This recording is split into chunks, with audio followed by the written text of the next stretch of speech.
চিংড়ি মাছ খেতে পছন্দ করে না এমন মানুষ খুঁজে পাওয়া দুষ্কর। তাই এই জনপ্রিয় চিংড়ি মাছটাকে আজকে একটি ভিন্ন স্বাদের রেসিপি নিয়ে হাজির হয়ে গেলাম আপনাদের মাঝে।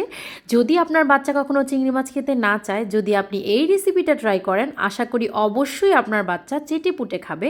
তবে চলুন আজকে চলে যাই মেইন রেসিপিতে। এই বড় বড় সাইজের চিংড়ি মাছগুলো নিয়ে হাজির হয়ে গিয়েছিল আমার বাবা। বেশ অনেক দিন পর এত বড় বড় পা সহ চিংড়ি মাছ দেখে অনেক খুশি হয়ে গিয়েছিলাম। তাই ভাবলাম এই স্পেশাল চিংড়ি মাছগুলোকে স্পেশালভাবেই রান্না করি। তো আমি অফ ক্যামেরাতেই চিংড়ি মাছগুলোকে প্রথমে ধুয়ে তারপর কেটে নিয়েছি, কারণ কাটার পরে ধুতে গেলে চিংড়ি মাছের মগজে যে ঘিলুগুলো আছে সেগুলো বের হয়ে যাবে, আর এগুলো খুবই টেস্টি। তো প্রথমেই আমি মাছগুলোতে ভালো করে লবণ দিয়ে দিচ্ছি, এবং লবণটাকে পরে হাত দিয়ে মেখে দিতে হবে যেন মাছের ভেতরে লবণটা ঢোকে। ও আপনাদেরকে তো বলাই হয়নি আমি আজকে কি বানাচ্ছি। আমি এখন রান্না করব বাটার শ্রিম্প।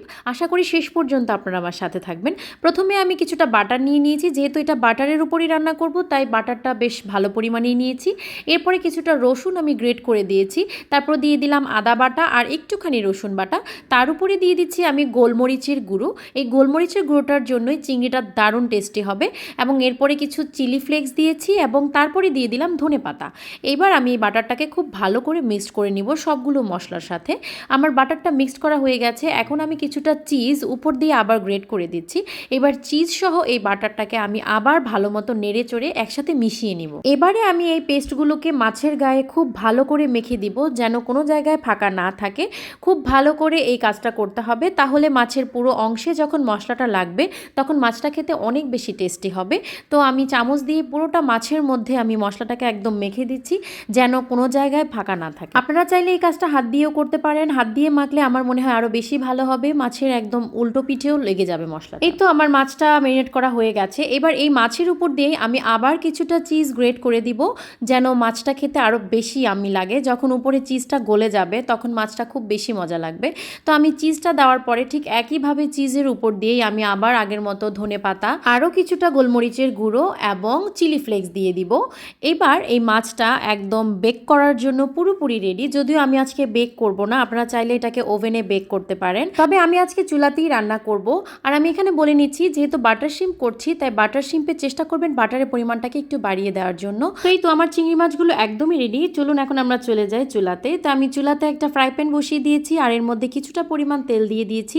আপনারা চাইলে এখানে বাটারও ইউজ করতে পারেন, আমি এখানে আর বাটার দেইনি। তো এরপরে আমি মাছগুলোকে এক এক করে দিয়ে দিলাম। আমি 2টা মাছ দিয়েছি, 3টা একসাথে দিতে গেলে আমার মনে হলো যে মাছগুলো ভেঙে যাবে। যাই হোক, এরপরে আমি ঢাকনা দিয়ে দিলাম। এবার এই মাছগুলোকে আপনারা 5 থেকে 7 মিনিট, চাইলে 8 মিনিট 9 মিনিটও রাখতে পারেন, বা তার চেয়েও কম রাখতে পারেন, সেটা ডিপেন্ড করে মাছের সাইজের উপরে। তো আমি 7 মিনিট পর ঢাকনাটা তুললাম, এবং যে বাষ্পটা বের হলো তার সাথে যে স্মেলটা ছিল, উফ, জাস্ট বলে বোঝানো যাবে না, এত সুন্দর একটা স্মেল ছিল। এই স্মেলটা শুনলেই আপনার পেট ভরে যাবে। এত সুন্দর একটা স্মেল আসছিল। বাটার, চিজ এবং চিংড়ি মাছের নিজস্ব একটা ফ্লেভার থাকে, সব মিলিয়ে দারুণ একটা গন্ধ ছড়াচ্ছিল। এবং আমার ছেলে তো এই গন্ধ শুকিয়ে পাগল হয়ে গেছে। সে আমাকে বলছিল, মাম্মি মনে হচ্ছে ফিশ ফ্রাইটা দারুণ হয়েছে, খুব সুন্দর একটা গন্ধ বের হচ্ছে। যাই হোক, আমার মাছ রান্নাটা একদমই রেডি। তো এখন সার্ভ করার পালা। চলুন আমরা মাছটাকে পরিবেশন করি। এরপরে আমি একটা ডিশের মধ্যে মাছগুলোকে এক এক করে সার্ভ করে নিয়েছি।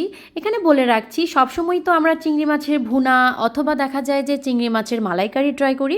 তবে একটু ভিন্ন কিছু যদি খেতে চান তাহলে আমি বলবো অবশ্যই আপনারা বাটার শ্রিম্পটাকে ট্রাই করবেন বাসায়।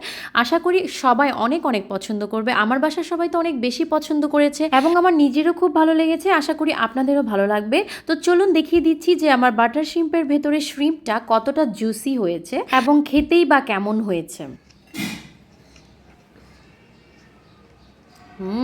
কেমন হয়েছে? অসাম। ওরে বাবা, অসাম হয়েছে। ওকে, খাও।